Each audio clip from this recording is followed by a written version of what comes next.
Okay, is that working?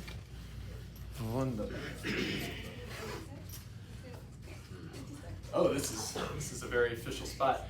Hello, friends. Hi, everyone. Hello.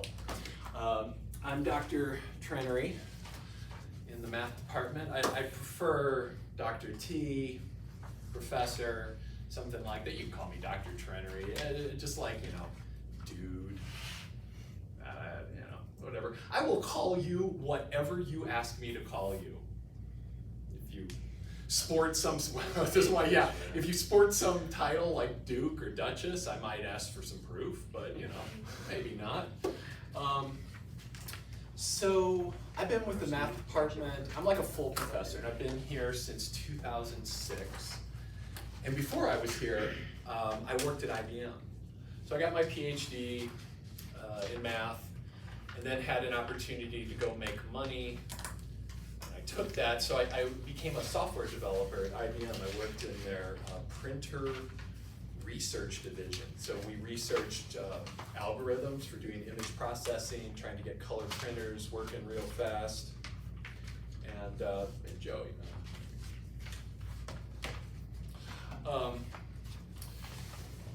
so I know a lot about computers, and I know how to use math in computers, and that's one of the things. I've never taught this class before, but I've taught lots of computer mathy courses, and I love the stuff we're going to be talking about in here. And so we're all CS majors of some CIS, CS. Is anyone in here not CS related in their major? That makes life good. So like I was hoping somebody wasn't going to say some like sociology or something, and I'm like, oh shit, now I gotta figure out how to do that. I'm actually a social justice major. That's cool. But you're also computer. Yeah, I'm cybersecurity. Hell yeah. All right. I will work on that part of it. Yeah, so I'm stoked about this course. And as you heard me intimating just a little bit ago, there's a lot and things move fast. And today, it's not just syllabus day, Joey, but we'll definitely talk about syllabus. We're going to do some content today too. One of the things I like to do before we start is take a minute to do a reset. This first day of class is just crazy, right? Like building up to this, all the adrenaline that's like flowing through you now and flowing through me. So we're probably just going to take a minute every day, some days not always, to just touch base with actually what's real and not what's bouncing around in our heads. We spend our lives bouncing around in our heads. That's why we're CS math people, right? We bounce around in our heads. That's our lifestyle. We dig that. But let's do a quick reset. So I'm going to ask you, just drop whatever you do. Drop your pencils. Just put your hands down on your knees, your desk, or whatever, and close your eyes for 1 second. Nothing weird is going to happen. I'm watching out for you. And I just want you to notice, what are you feeling sensation-wise? Just check in with your body. What do you hear? Notice that even though your eyes are closed, there is still activity in your visual cortex. Maybe a shimmering in the darkness.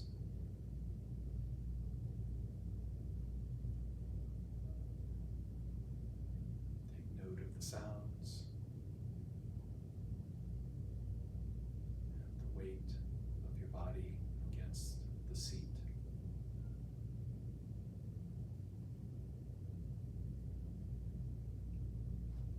Relax your jaw, let your tongue float, let your shoulders fall down just a little. And breathe.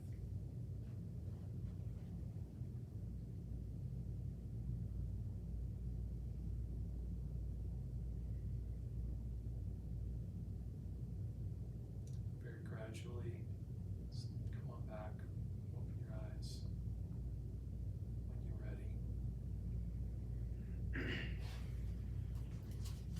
So another big part of my life is Zen practice. Been practicing Zen practitioner for about 40 years. I'm I'm doing some official training now. I've been doing some official training to teach that over the summer. And if you've been in my classes, Joey's been in one of my classes before. This is kind of part of it. So you don't have to participate, but all I ask is that you quietly respect anyone who wants to, and just let that be. And if nothing else, take the minute to veg out. Just drop it.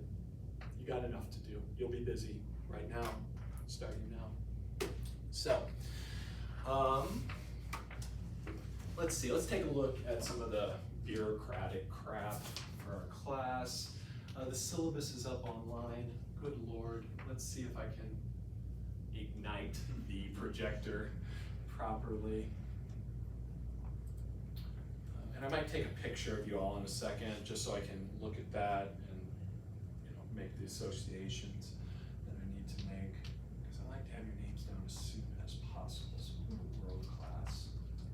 You've got assignments starting today. They're pretty chill assignments, so they're kind of just like, wake the F up, let's get moving, get the blood flowing.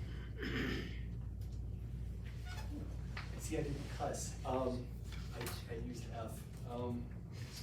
That's good. That's like first day etiquette. Try to get it back.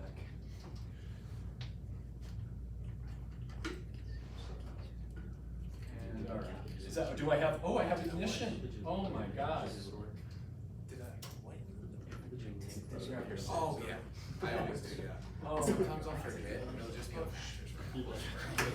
Yeah. Yeah. That's just so funny. I'm like, It's like we Yeah, can't I get the forgot heat like on. 3 We times. got this hard. tries to scan top. Yeah. Why did they keep it working? Review. That'd be so nice. Or if they get an extra one. Alrighty, my friends. So let's talk syllabus. So first off, world class. This is what we're going to talk about today. Check that out. Can y'all see that okay? Is that coming up? Oh, that's sick. Oh, it is sick.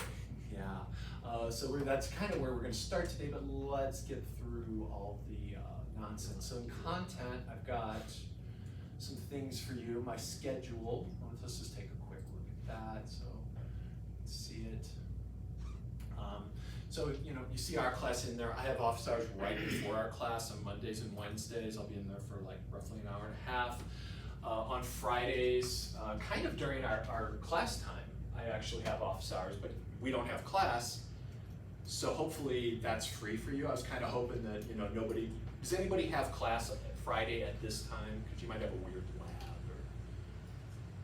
Beautiful. So that's a great time for us to connect. Also on Thursdays, I have Zoom office hours 2 to 3:30, and the info's on here. Yes, Joey. Would you be willing to do in-person office hours like on Thursday, if like possibly, or is that like only digital? Or I would prefer to do digital, but I can work out. Is there some particular? just in general, I mean, I just pick things up easier in person. Digital like office hours. I could probably, don't really work considering for me, how but many times you visited me last semester. it'll be more this year. It'll be once. I promise. Yeah. I promise. It'll be more. It'll be at least once. So I'll tell you what. Sure. Let's if you, do you have a class right before this one too? I do. It's from 11 to 12:15. So Cool. So we'll work stuff out. If there's times that you want to meet, we can Yeah, figure it Friday- out. Friday. In general, I kind of like to keep those virtual things Yeah. on Thursday, Okay. if possible, but we'll work out some other Well, time. to meet if it's too. any like dire issue, I'm sure. Absolutely. Yeah. Okay. Hopefully it won't be dire. Probably not. I don't think so. Dr. T, I'm bleeding. What do I do? Well, get on Zoom. Let me see what's going on here. But you can make that Friday, right, Joey? Alright, so take the t-shirt, wrap You around can your make arm. that Friday. I could probably do the Friday. Yeah. You should probably. I mean, I was just wondering if you're gonna be able to be flexible with in-person hours. Let's see if you need. Let's talk Yeah. when you need something. That's- let me know. Yeah. And we'll of course. figure it out. Cross that bridge when we get Does that sound reasonable? Sounds good to me. Outstanding. Cool. So those Zoom hours are here. The thing with Zoom is I actually can meet way more than these times on Thursday. And so I like having Zoom because then I can meet you like almost all day. Usually Thursday mornings I've got something, but this is just like a placeholder. I'll be sitting there in Zoom waiting for someone to show up. But we can meet lots of other times. So, that's that. Let's go back to... For your office hours, we meet you here. No, my office so for in-person, I'm sorry, who asked that? In the math building, in the math physics suite in Carroll Hall. Do you know where I'm talking about? Yeah. Yeah, so I'm in the back of the math physics suite, last office on the left, right next to the break room. Okay. Any other little questions, caveats? Okay, so then let's go to the syllabus, which doesn't freaking seem to be here. Yeah, I looked at that. So, I don't even have a printed copy. We might talk about that on Wednesday, because apparently someone screwed this up. I don't know who that was. That's all right, we get to have more fun. The basics of this class are going to be, we're going to have 4 exams. So we're going to have an exam every month because we have a new topic every month. Oh. The exams will be just like basic knowledge. So my exams are not meant to be, gauntlets for you to go through. They're I'll let you know exactly what will be on there. I'll give you at least a week's notice and prep. Joey, do I prep folks for exams? Yes, very well. Very well. So that's not something to have anxiety about. And each one of those, I think, is about 15% of your grade, so 60% for exams overall. But we'll probably even have corrections and things like that. Don't stress about that, which is easier said than done. And then another part of it will be homework, which will be sometimes digital, sometimes handwritten. And then this other thing that I'm doing for the first time this semester, to actually help you just learn the material better in class, we're gonna have reading assignments ahead of time. They'll be pretty chill. They're not gonna be I don't know what kind you're used to. You might be used to crazy shit. I'm not up for overwhelming people. So you actually have one already, and let me show you that. I go to Course Home, and all this stuff will show up on the course page. Like you see here, we've got some assignments coming up. Register for Connect, finish the prep, and this is due some date that's not, it's due that day. So that's Thursday of this week. So your first assignment in here is to just register for the course. There's no reason not to, because you get your first 2 weeks free even if you haven't bought the book. All right, so let's take a look at what that's going to entail. So register for Connect. Did I maybe look at that? What a nice fellow. You click on it, and it's got the link to where you need to go. So this is Connect with McGraw-Hill. And you will come here and you will register. Now, how do you register? It depends on what you've done for your books. If you did the Follett Access, did anybody do the Follett Access program? Yeah, so you should just be able to log in here if you've done that. Just use your email address and it should work. That's the theory. We know that that's not always the practice of what turns out in reality. So this is to motivate you, that assignment is to motivate you to check this as soon as possible. What would be great is if by Wednesday, everybody has at least tried to get in here and knows if they can or not, okay? Your assignment's due Thursday, so getting in by Wednesday sounds like a pretty reasonable thing to do, and then you can ask questions and all that. So what you will get when you log in there is an assignment that says prep. It's got prep in the word, and it's basically it will help you do the reading.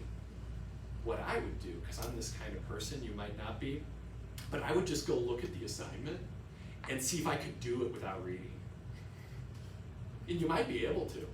And then if you and it's just simple, multiple choice questions, matching, just to get you to understand basic terminology and concepts before class.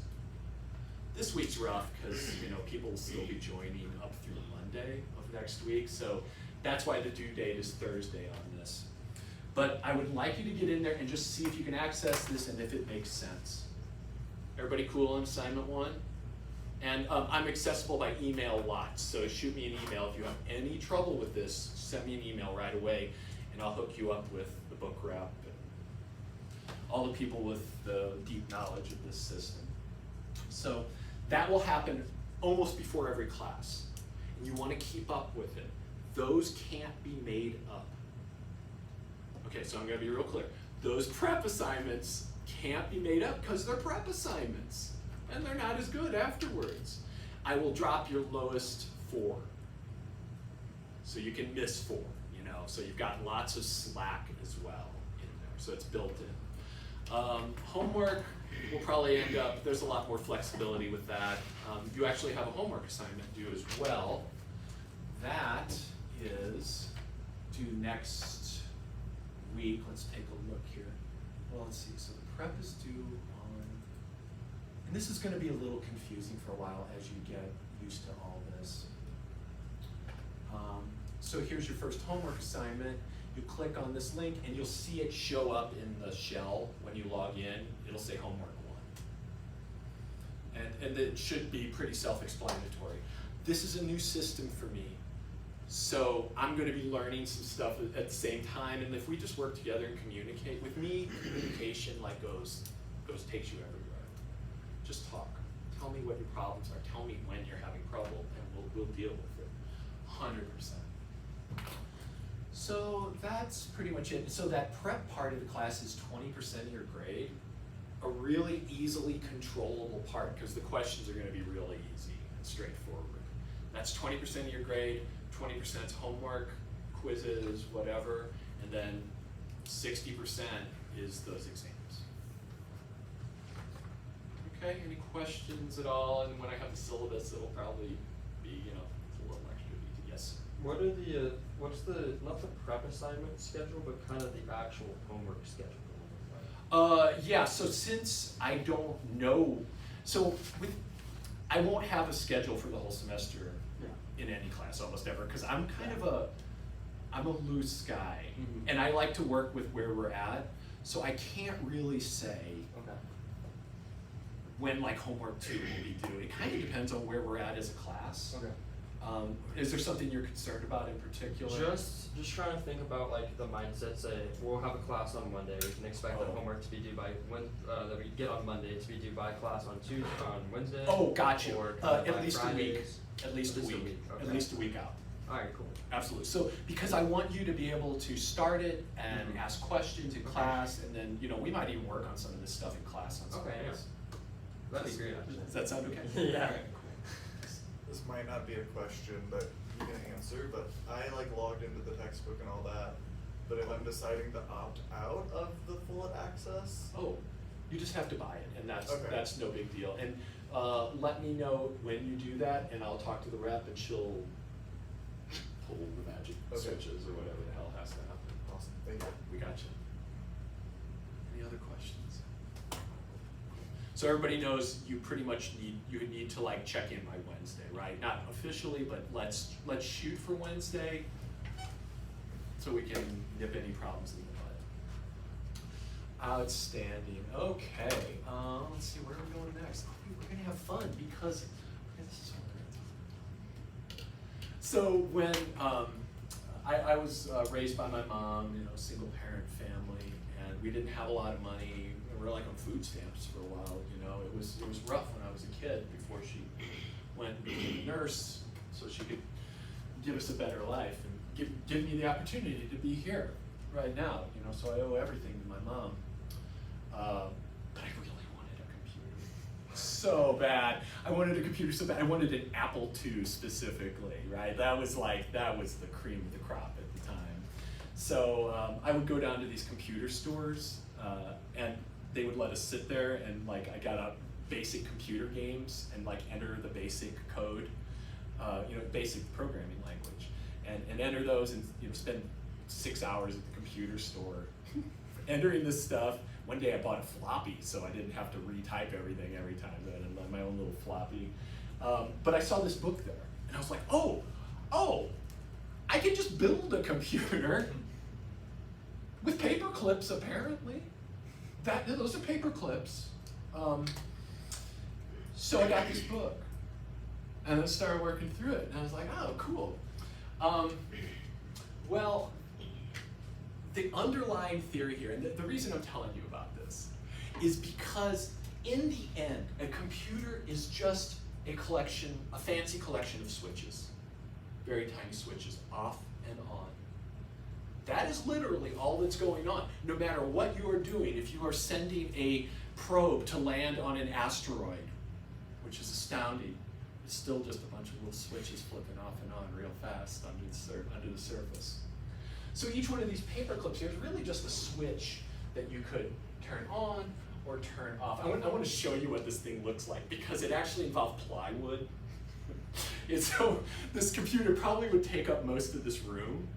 It was giant plywood sheets with these paper clip things on there, and then like the programming, the storage unit was a coffee can, like a big Folgers coffee can, and you would put a piece of paper around it and then remove certain pieces of paper, and then these other little paper clips could make contact at certain spots, and then they would turn on other switches, and again, just switches, flipping off and on. You were the CPU. So you had to rotate the drum manually, and then some light would come on, and you'd have to run over and flip the switch to the light, and then another switch. Oh shit! Flip. And if you did this, you built this thing. You spent like, I don't know, half a year building it or whatever, $1,000 in plywood and paper clips. You had a computer that could add single-digit numbers. Let me show you what this thing looks like, because this dude built one right here. And he even calls it paperclip computer. We're not going to watch the whole video, but let's see. There it is. There's the volume.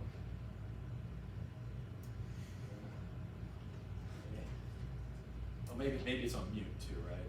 That's a potential error. Oh shit. Well, you can hear me talk. Here's my computer that I built, and I built it from this book. But you can get a sense of what this thing looks like, right? There's the coffee can, yeah, storage unit, and this is the input device. This is the keyboard where you could enter actually numbers, but you had to enter them in base 8. They were in octal numbers. So look at these little switches, and there's all the fingers, and that's the drum that you rotate. Contact and write your programs. And it's up there. So when you get home, if you feel like watching this video, he's got like 3 parts to it where he adds 7 and 5 or something. And it takes like an hour. But it's actually really neat. And it just drives home the fact of what a computer is. And it's so astounding. It's just really astounding that is what this thing is. That's what these are. Just incredible. Utterly mind-blowing. So let me put something up here on the board for you. We'll leave that up for a minute. So here's a power source, and power's flowing this way. It's just some current of some kind, and I've got a switch called switch A. I've got another switch B. And they both look like they're open, and what I'm intending is that you hit it here, so this is open, and you could close it and make a connection across here. And so then here's a light bulb, here's an old incandescent, super unenvironmentally friendly. And this circuit needs other things to work. But you get it that this is like, these are power switches, right? So how would you describe the process needed to turn on that light? What would you tell someone? Joey? I would say, well, A needs to be true and B needs to be true. Like by that I mean like the question you're asking to get the light to turn on has to flip the switch. You know what I mean? Yeah. But what was the very first thing you said? Because that was my favorite part. They have to be true. So what would have to be true? So it has to be closed, like you can't have the switch open. So I need A closed. Yeah. And But what else? And you also need B closed. So it's And like both B. conditions have to be true for the light Ex- to turn on. 100%. So both conditions have to be true. So the light comes on if I have A and B coming on, right? Kind of a logical, nice conjunction here. And so we're leading into some stuff. Let me give you a different circuit. So different circuit.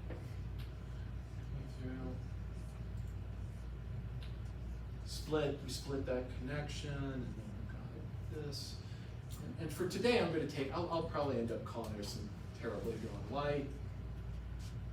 Switch A, here's switch B. Somebody else tell me. Are we doing trees now? What's this? So are we doing trees now? We will eventually. That's the end of the semester. Basically an Not order. a tree. It's a circuit, yes. A or B has to be closed. Either one's going to cut it, right? So here we have an option. The light comes on if A or B is flipped. Yeah. Here's a challenge one. We'll turn this off. Let's see if I can remember how to draw this. So I've got.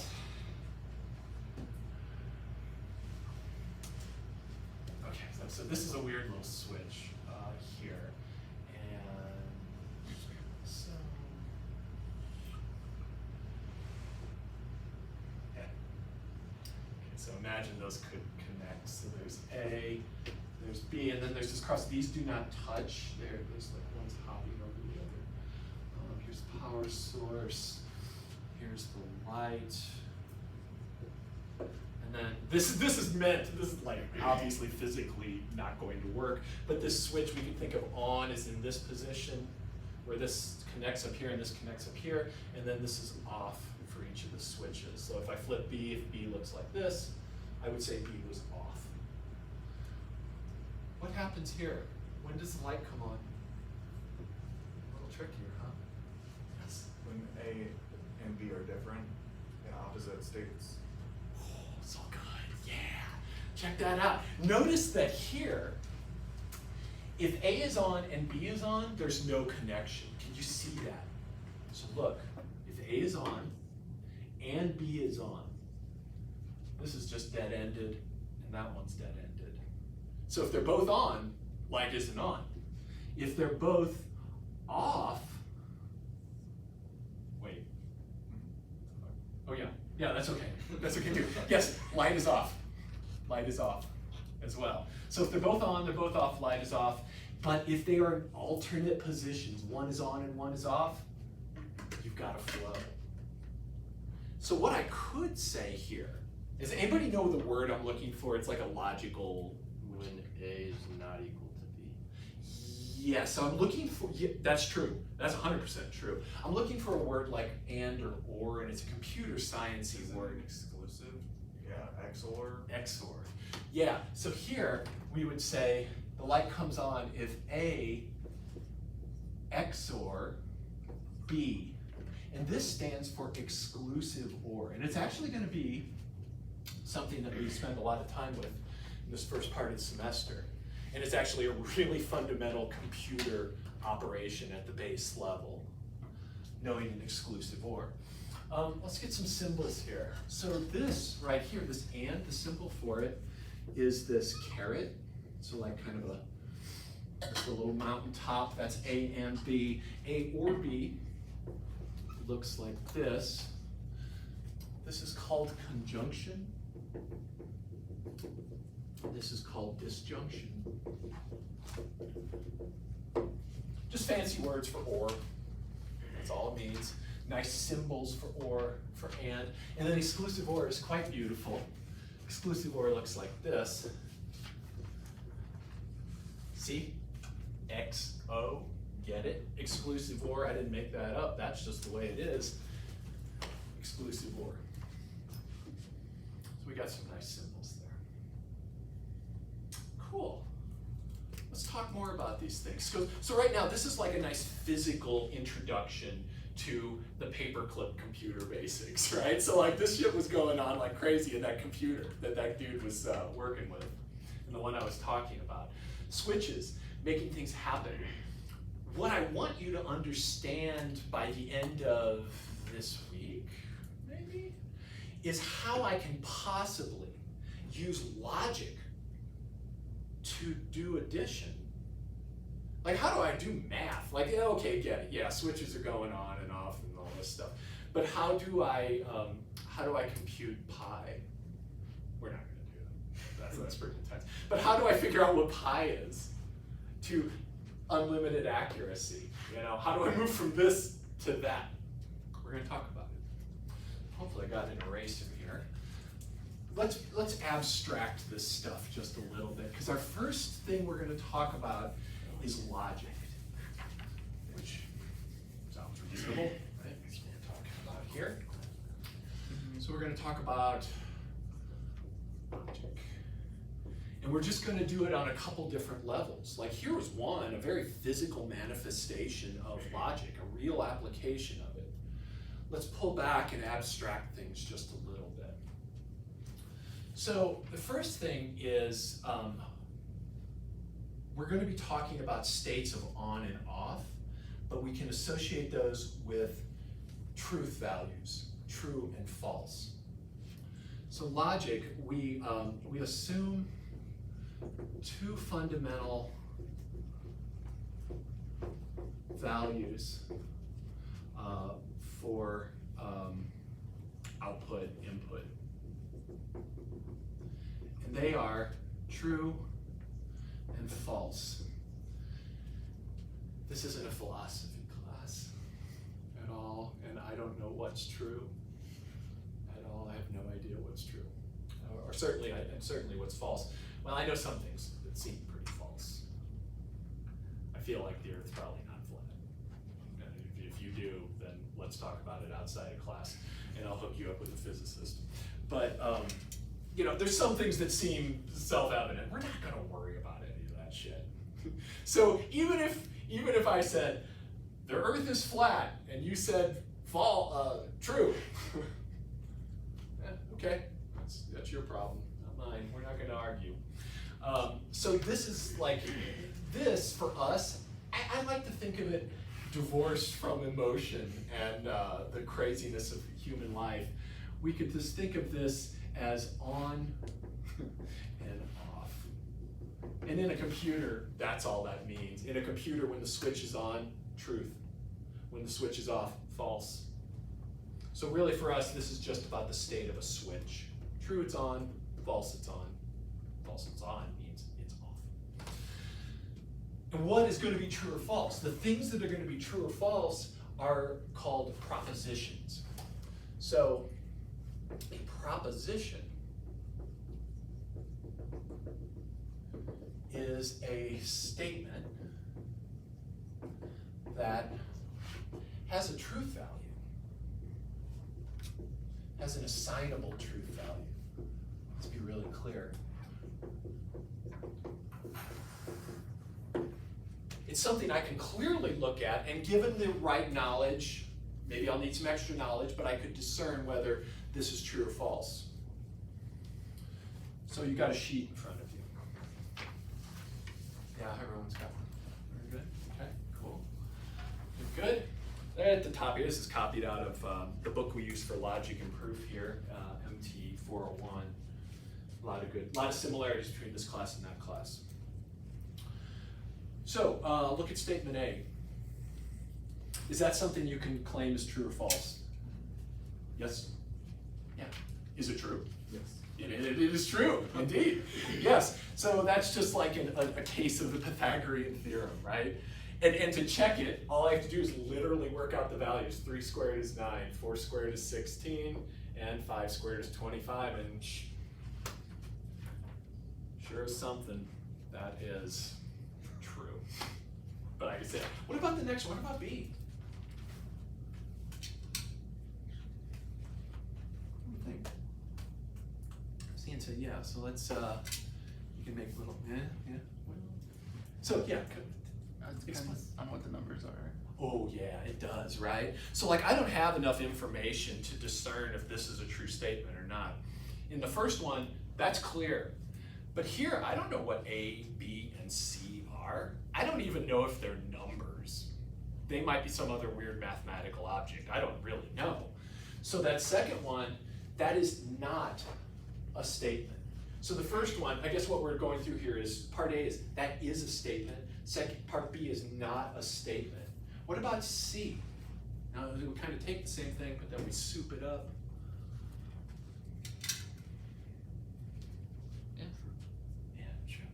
Yeah, now we got some, now we know what A, B, and C are. There are integers. Do we all, everybody cool with anybody want me to explain what an integer is? Because I will go down to the mat explaining things, right? Is this true, Joey? I will you tell me, you're like, wait, what's math? Or who am I? I don't know, I can't answer. What is my purpose? What is my purpose? Yeah. To serve butter. Yeah. Well, as long as it's a statement that truly can be done, I'll help you out. So, yes, that is the statement. Is that a true statement? What do you think, Kyle? No. So, what do we think? Are there some integers a, b, and c so that a squared equals b squared plus c squared? Yes. Yeah. You just saw it. Part A. Yeah, there are. There's 3 squared. Wait, there's 5 squared is equal to 3 squared plus 4 squared. So if I let c equal 5 and I let b equal 3 and or whatever, figure it out. Wait, so a equals 5, b equals 3, and c equals 4. Good. Check out that first phrase on there. There exists. We're gonna get into this. That's a mathy thing to say. That's such a mathematician kind of thing to say. We're just saying that, yeah, there are.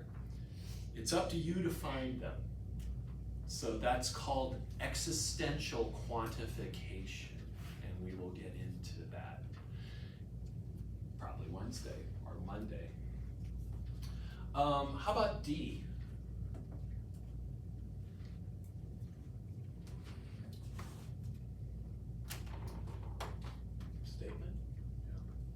I'm getting one, it's a statement. Any other statements? Yeah. Why, so explain. Because if you put 2 in for x, then 2 squared is 4. Beautiful. That makes it true, right? Indeed. Well, what else could x be? So it's a statement because it does have a truth value. I actually don't agree that it's true. Let's write this up here. This is important. This is very good. So it says if x squared equals 4, then x equals 2. Now we'll get into the formalities of if then. It's very subtle. But is there another number? This is saying that if this is true, then x has to be 2, but that's not the only answer, right? What else? It could be -2. It could be -2. So this is a That's still statement, true though. but it is false. It's false because Because it it's has not to be also -2. Yeah, because it's not getting, if we said if x squared equals 4, then x equals 2 or x equals -2, that's the whole truth, right? But it doesn't necessarily happen that way.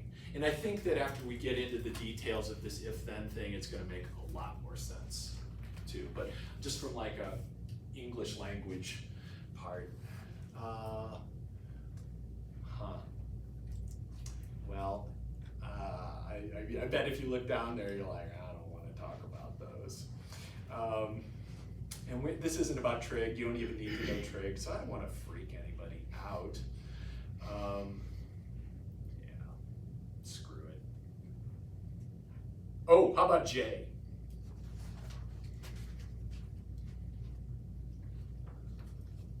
False.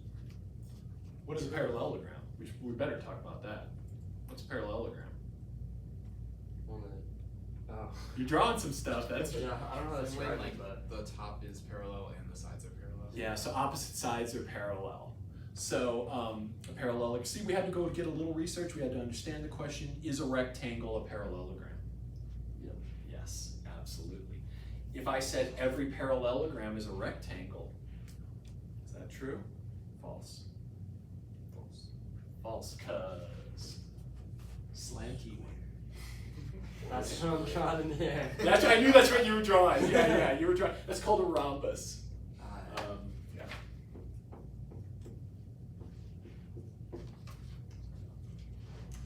All right.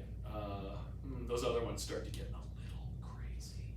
And we're not going to talk about 3 until we get into the details of this. So, the things that we're going to be dealing with, the basic things, before A and B were switches, for us, A and B are going to be statements. They're going to be phrases or equations or something like that.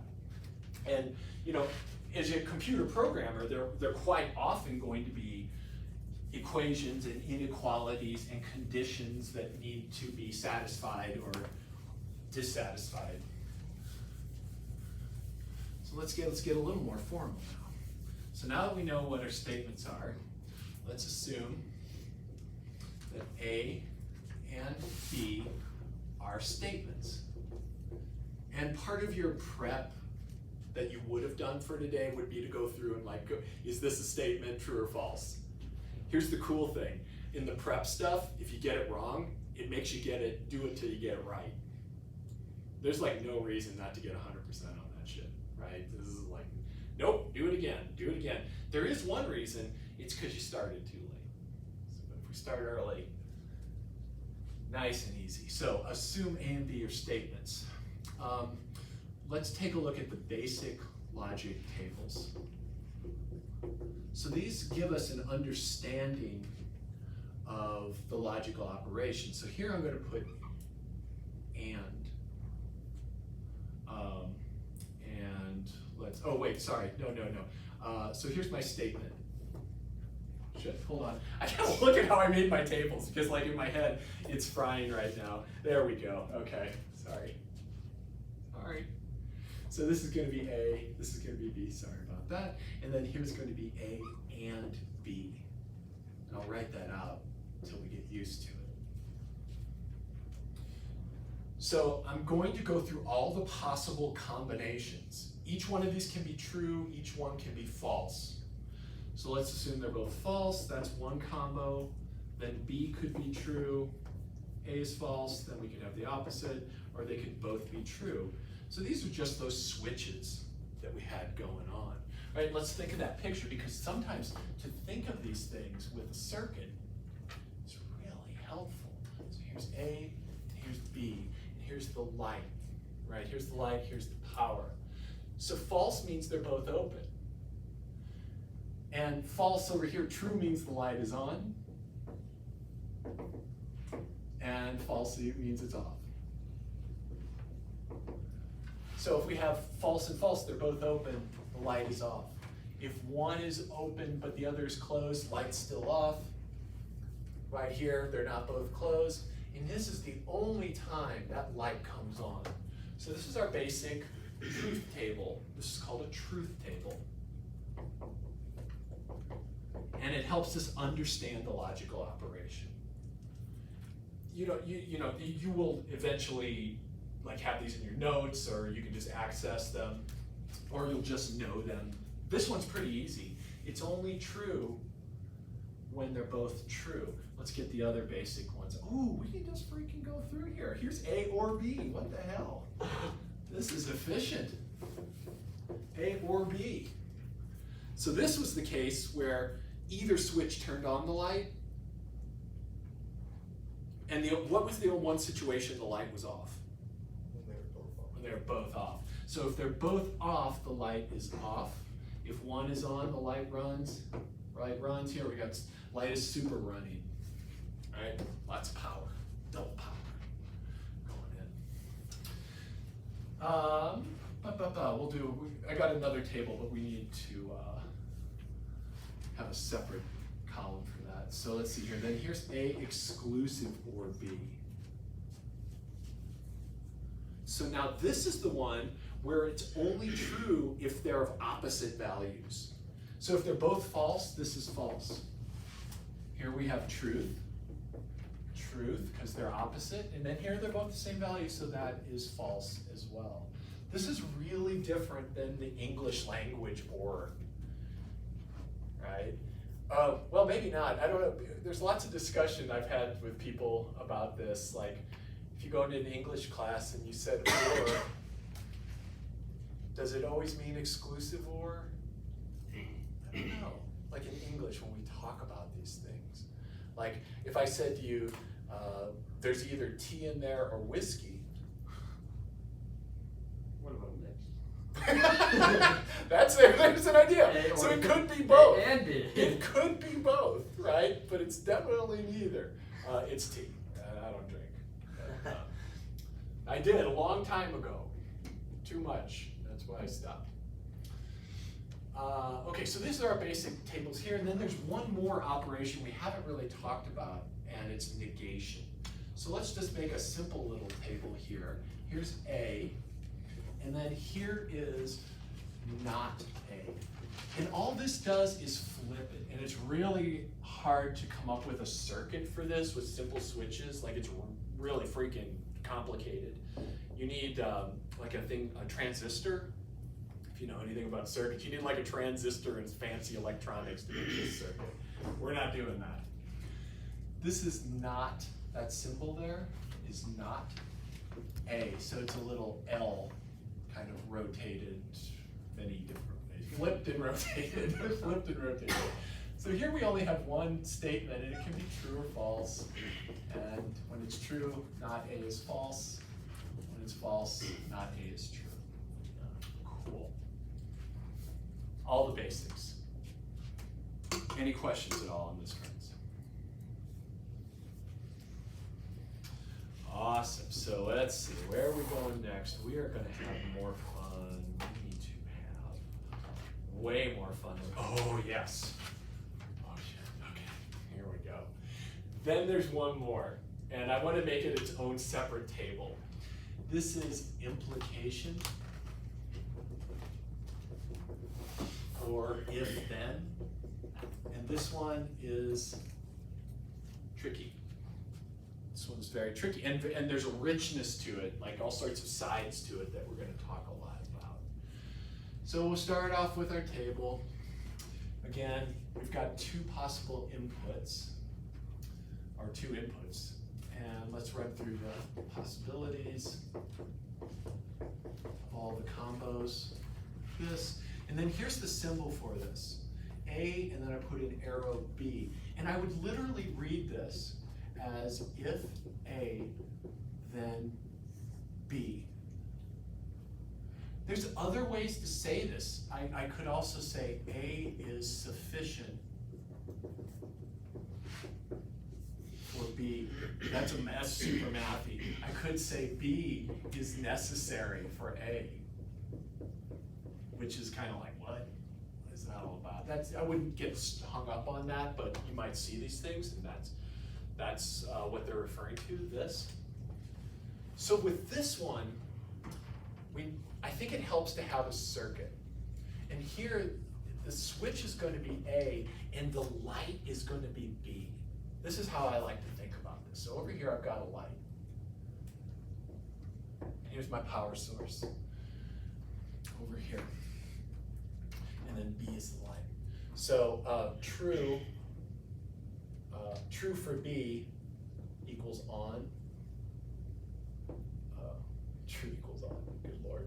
And false equals off, just like with the switch, but I want to make that really clear here. So let's think of possible real situations that could happen here. If this switch is closed, what will happen to the light? It will definitely turn on, right? So if this switch is closed, the light has to be on. So that is that is a possible situation. So over here, when I put true, false, think, could this happen? So this is a subtlety, and it's a big shift. If the light switch is on, light is on, that's real, that could happen. That's a true possible situation. Is it possible for the switch to be closed, but the light is off?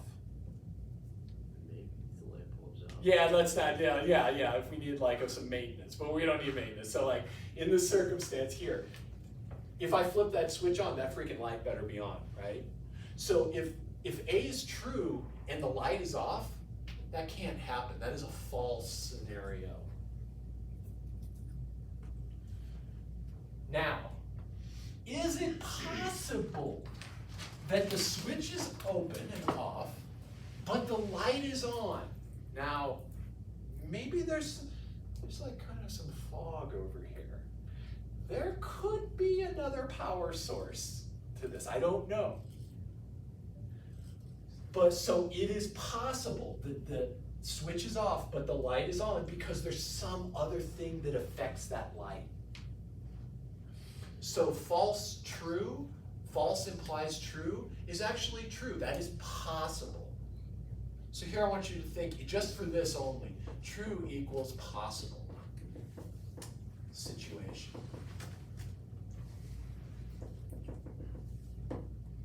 And then how about this? Switch is off, light is off. That legit? Yep.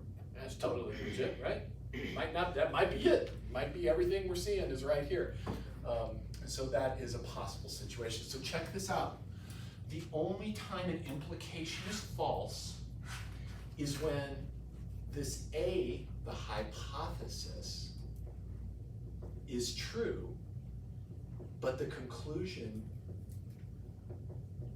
is false. Let's write a sentence that says that. So, given something implies something else, i.e., if blah, then blip, this is only false. This is the way to remember it. Only false when blah is true, but the conclusion is false. This is the way to remember this scenario here. And it'll take some getting used to. And it's really the complicated thing that we have to deal with today. So in other words, friends, let's take a look at number 3 on that sheet. I want you to take a minute, go through all 4 of those, and discern if they are true or false logical statements. There's, math here is pretty chill. It's like, can you tell if 7's less than 8? If not, we need to talk. Give those a shot. Look at those 4.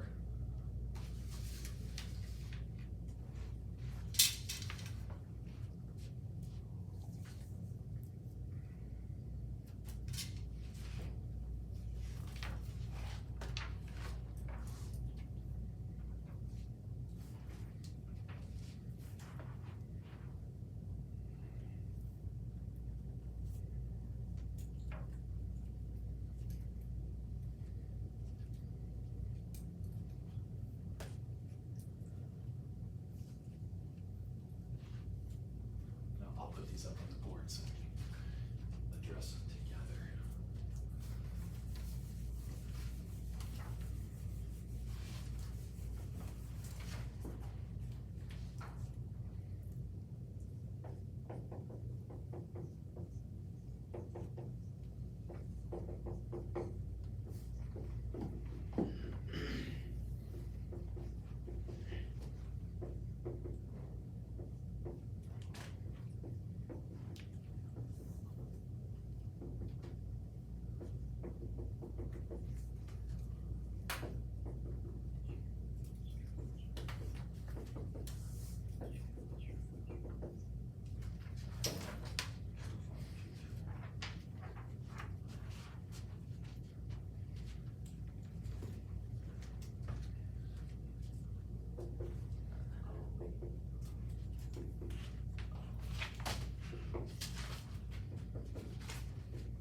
Go through there, right, and look at those.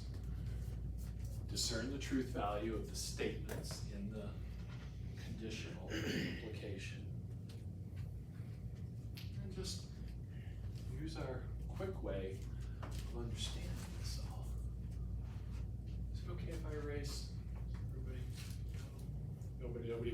the sentences for now? Yes, can I erase this part? Cool, absolutely. Thank you. Absolutely. And again, it takes a little while to get the videos up, but I put them on YouTube eventually. So if you ever want to review stuff that was in class, you'll have those within a couple of days of class. Or if you ever miss class, that's a great way to make things up. Thank you. You're welcome, because I didn't erase too much. Okay, I started worrying.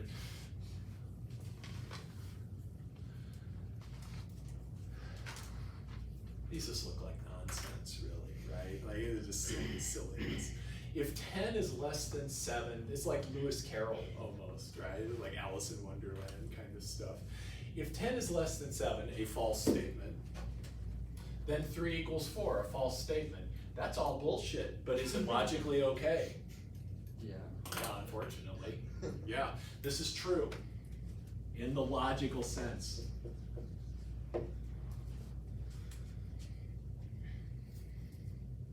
If cows fly, then ducks dig holes in the ground and burrow underneath them. You know, it's like, sure, if this bullshit's true, so's this. Absolutely. If 7 is less than 10, that's true, then 3 equals 4. True or false? False. False. False. Switch is on, the light's off. What are you talking about? Mm-mm. This is false. If something false, then something true. True. This is true. There's other reasons it's true. This isn't the reason that's true. This is nonsense anyway. There's other reasons it's true. So this is a true statement. And then finally, if 7 is less than 10, now we're talking sense. If something true, then something true. Hell yeah. Doesn't necessarily follow. Like, you hope you don't have a tutor who's telling you things like this. Like, why does 3 plus 5 equal 8? Well, because 7 is less than 10. You get it? No, I don't. But it's logically true. Cool. Let's talk about a couple variations of implications here, conditionals. So these things get written in different ways. So these are variations on if A then B. And sometimes, I'll actually sometimes say this A implies B. I was just about to do it. But it just means if A then B. So this is my original statement. If I say B implies A, oh, I gotta double check. There's 2 on here that I did. Yeah, that's called the converse. This is the converse statement to the original. This is the original. And then these are variations on it. If I say not B implies not A, that is the contrapositive. So contra, C-O-N, you'll get used to my handwriting, hopefully. Contrapositive. We'll see something neat about that soon. If I say not A implies not B, that's called the inverse.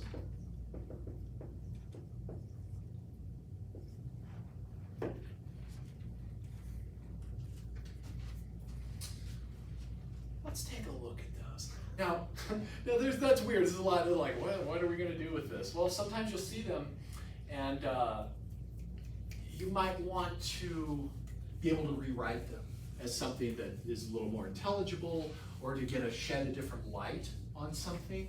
So let's take a look at a truth table, but a more complicated truth table than we've done. Truth table. And this is going to introduce an idea that we're going to really hit upon on Wednesday. But let's make our good old 2-input truth table. Now, if you get 3 inputs, then we got to deal with that. We'll worry about that on Wednesday. But any order, there's no order that is correct here. As long as you get all those 4 combinations, you're good to go. Let's do A implies B. Oh, actually, before we do that, we're going to want, let me just show you like the little way to work this thing out. I kind of want to understand the truth value of all these things. notice that we have A and B, but they also involve not A and not B. So I put these little intermediate categories in here to break my work down just a little bit. So there's not A and here's not B. And that's gonna help my mind. Writing stuff down in math helps your mind. It's technology. Writing isn't just, for grades or like communication, it's for you as a technology. So here I'm just gonna go through and take the A and opposite it, or flip it. And then here I'm gonna flip the B from whatever value, so it's false, goes to true, goes to true, goes to false. Let me stop, because things are starting to get like stuff, thick. Is there any questions, and are you with me? And this is good. All right, beautiful. So then we know this one.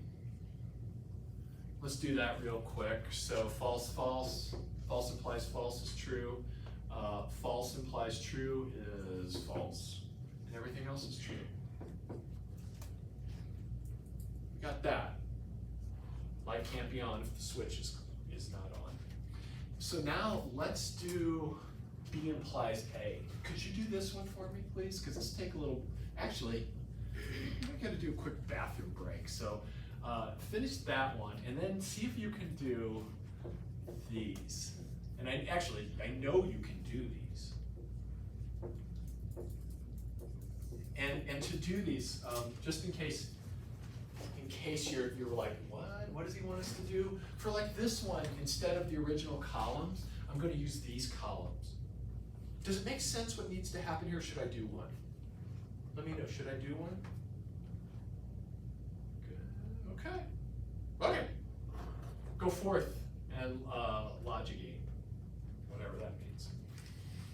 Fill them out, I'm gonna run to the restroom, I'll be right back.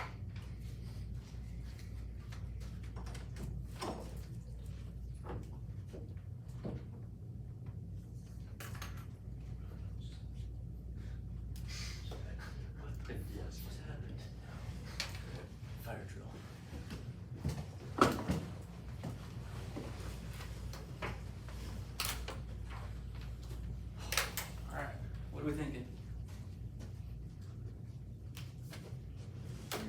First one for B implies A would still be true.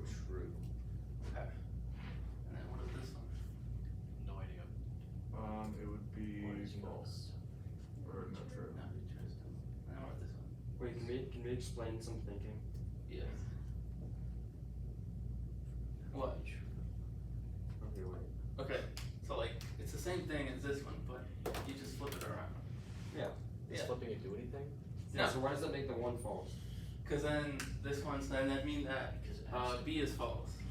Yeah. So like, the initial condition is false, but the second one is true. And that's Oh false. shit, yeah. Yeah. Okay. Okay, what about this one? Not A implies not B. It's true. True. Okay, cool. And this one? False. True, false. Alright. Same thing. Wait, is it not A if A is true? What do you mean? For one be true, because A is true, so not A implies not B being true. Yeah. Wait, right? Wait. Oh, God. So then we're just using these columns. Yeah, don't try and get. So like, yeah, so don't look at these right here. No, we're just doing this shit. It's just Why the does same he thing. look like he's pretty much. supposed to be teaching? Yeah, why is it for like a professor in undergrad? Honestly. He's gonna look back on the video and be like, What the fuck's going on? Alright. He's kidding, bro. I don't know this shit. They can teach themselves. Okay, what do you think about this one? same thing as B is A, right? B implies A. Yeah, so it's true. Alright, what about this Joey? Second one. That would be true. That'd be false. What do you think? It's not A and not B. Yeah. And not B But is it false. is, but it is A. Great. Uh-huh. So would it be true or false, guys? That'd be False. false. Okay, I'm hearing mixed answers. This is why we explain thinking. It would be false because B is not powered, and that's all. Yeah. Okay, there we go. Alright, cool. And the rest would be true. Alright. And then yeah. Yeah. Good job, I think, I'll have to check. Yeah, let us know. I don't know if I agree with Well, explain to me that not A implies not B column. This one? Okay. No, sorry, it's third, second from the right. Oh, this Yes, one? yes. Alright, not B. Mhm. Alright, what are we thinking, guys? So when we're looking at not A, not B, do we use the regular A, B, or do we use the not? We use the knotted Yeah. versions first. Oh. Alright. Yes. So true and true would be true. Then true True and or false. false? Would be false.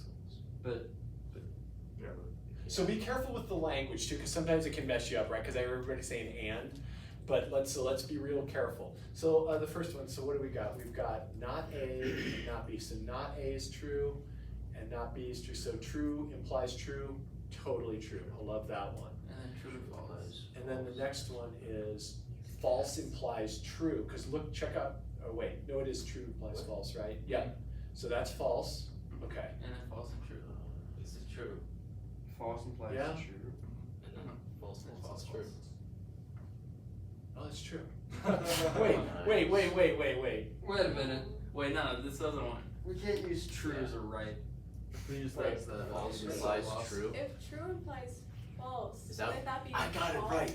Yes, that's correct. Yeah. That is correct. Okay, Yes. Powerhouse. Yes. What? So, yeah, let's go through together. Since you're up here. Oh, thank you. Alright, let's do it. Let's do it. Okay, so B implies, let's check our answers here. So false implies false, true. True implies false, False. false. Because the switch is on, but the light is on. So that is false. Yeah. Then false implies true. True. So it could be another switch that turns the light on.